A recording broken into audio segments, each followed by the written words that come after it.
നമസ്കാരം. കൈപ്പേശ്ശേരി പോയ നമ്പരി. ചിതൽപുറ്റും ചിലന്തിവല ഇത് തമ്മിൽ എന്താ ബന്ധം എന്ന് ചോദിച്ചാൽ അത് രണ്ടും ഞാൻ പറഞ്ഞുതരാം. ഈ നമ്മളിപ്പോ എന്നും ജ്യോത്സ്യന്മാരെ കാണാനൊന്നും നമുക്ക് സാധിക്കില്ല, ശരിയല്ലേ?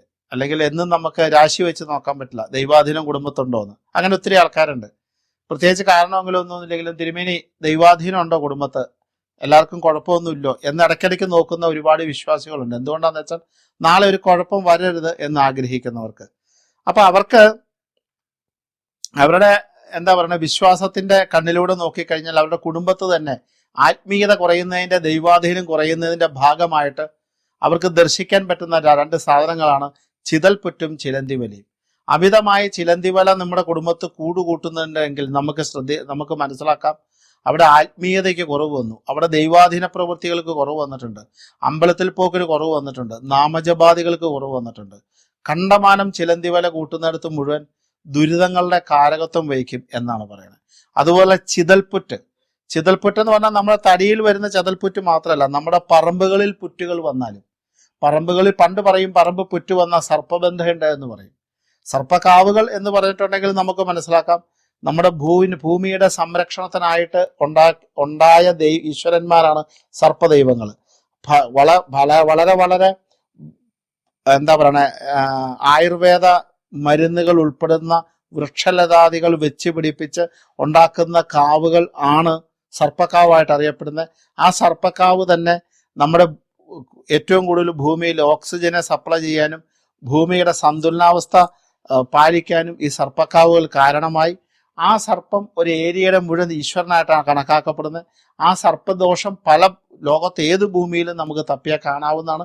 അതിൻ്റെ ഭാഗമായിട്ടാണ് പലപ്പോഴും ചെതൽപുറ്റിനെ പറയുന്നതെങ്കിലും അങ്ങനെയും പുറ്റുകൾ നമുക്കുണ്ട്, അതും സത്യം തന്നെയാണ്, അതിനെ മാറ്റി നിർത്തിയിട്ടല്ല.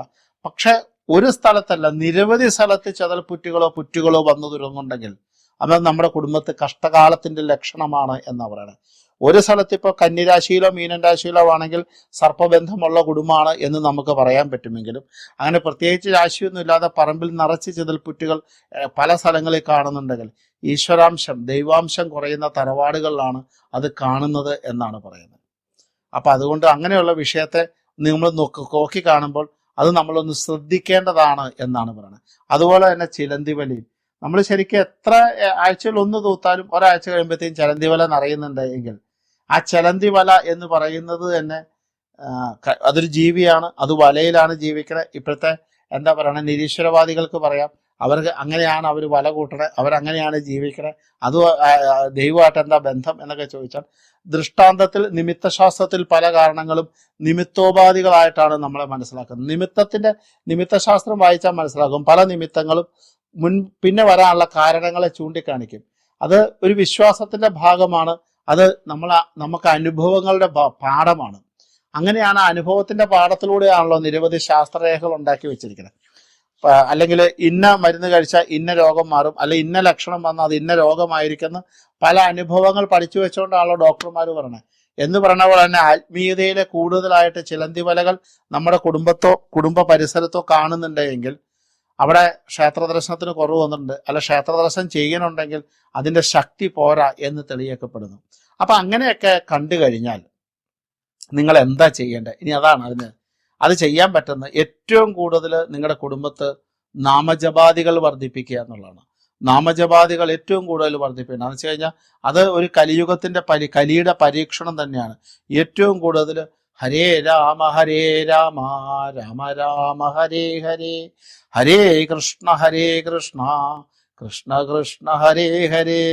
അങ്ങനെ ഹരേ രാമ മന്ത്രം കൊണ്ടും ഹരേ കൃഷ്ണ മന്ത്രം കൊണ്ടും പുണ്യപൂങ്കാമനമായിട്ട് കലിയുടെ പരീക്ഷണങ്ങളിൽ നിന്ന് ദേവാദിദേവനായി നിൽക്കുന്ന മഹാവിഷ്ണു ഭഗവാന്റെ പൂർണ്ണമായ അനുഗ്രഹകല നിങ്ങളുടെ മുമ്പിൽ കുടുംബത്തിലെത്തി അദ്ദേഹത്തിന്റെ പത്നിയായി നിൽക്കുന്ന ശ്രീലക്ഷ്മി അവിടെ പ്രസാദിച്ച് സമ്പൽ സമൃദ്ധമായൊരു ജീവിതത്തിലേക്ക് കടന്ന് നിങ്ങൾക്ക് രക്ഷപ്പെടാൻ വേണ്ടിയിട്ട് തന്നെയാണ് മന്ത്രം ഉണ്ടാക്കിയിരിക്കണം. അതുകൊണ്ട് എത്ര ഹരേ രാമ ജപിക്കാവോ അത്രയും ഹരേ രാമ ജപിക്കുക. ദുരിതങ്ങൾ കൂടുതലായിട്ടാണ് കൊണ്ടെങ്കിൽ അത് 108, 144, 336, 1008 അങ്ങനെയൊക്കെ ദിനം പ്രതി ജപിക്കാം. മനസ്സിലാവുന്നുണ്ടോ? നമ്മൾ തലയ്ക്ക് വേദന വന്നാൽ പാരസെറ്റമോളും തലയ്ക്ക് ട്യൂമർ വന്ന കീമോയുമാണ് നമ്മൾ ചെയ്യണമെങ്കിൽ ഒരു മല കാണുമ്പോൾ ഉള്ള നാമജപം ആവരുത്. ഭൂമി മുറിച്ച് വീട് നിറച്ച് മല വന്നാൽ. മാറാല കെട്ടിയ വീട് നമ്മൾ പണ്ട് പറയാറുണ്ട്, മോശം ഒരു മാറാല കെട്ടിയ വീടാണ്. പാർന്നവന്മാർ പറഞ്ഞ് നിങ്ങൾ പലപ്പോഴും കേട്ടിട്ടുണ്ടോ എന്ന് പറഞ്ഞാൽ മാറാലകൾ എന്ന് പറഞ്ഞാൽ ഉദ്ദേശിക്കുന്നത് ഇത് തന്നെയാണ്. അപ്പൊ അങ്ങനെ വരുന്ന സ്ഥലങ്ങൾക്ക് ഏറ്റവും കേമായിട്ട്, ഏറ്റവും വളരെ ഗംഭീരമായിട്ട്, ഏറ്റവും നന്നായിട്ട് ഈ ദുഷ്കൃതത്തിൽ നിന്ന്, ഈ പരീക്ഷണങ്ങളിൽ നിന്ന്, ഈ കഷ്ടകാലങ്ങളിൽ നിന്ന്, ഞങ്ങൾ ചെയ്യുന്ന ഫലങ്ങൾ ഞങ്ങളിലേക്ക് എത്താതിൽ നിന്ന്, ശ്രീ ലക്ഷ്മി ദേവിയുടെ അനുഗ്രഹക്കുറവുകൊണ്ട് അല്ലെങ്കിൽ ഭൂമിയുടെ ദോഷം കൊണ്ട് ഞങ്ങൾക്ക് കഷ്ടകാലം വരാതിരിക്കാൻ ജപിക്കുക.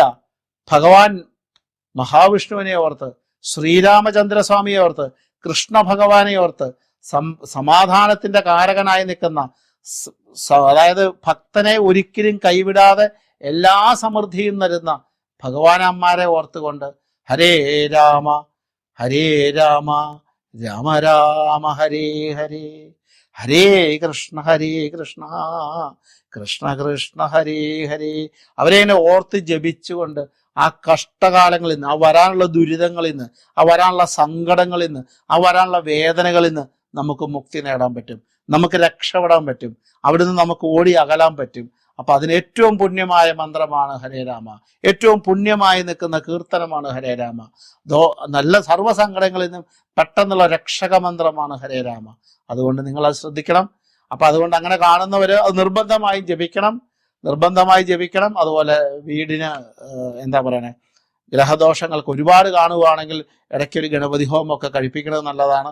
അതൊക്കെ ചെയ്യുകയുള്ളൂ. ഭഗവാനോട് പ്രാർത്ഥിക്കുക, കുടുംബത്തെ സർവ്വ കഷ്ടകാലവും മാറ്റാൻ പ്രാർത്ഥിക്കുക. അങ്ങനെ ചെയ്യുന്നത് നല്ലതാണ്. അതുകൊണ്ട് നിമിത്തശാസ്ത്രത്തിൽ കാണിക്കുന്നത് ശ്രദ്ധിക്കുന്നത് നല്ലതാണ്. നമസ്കാരം. ഗോവിന്ദം.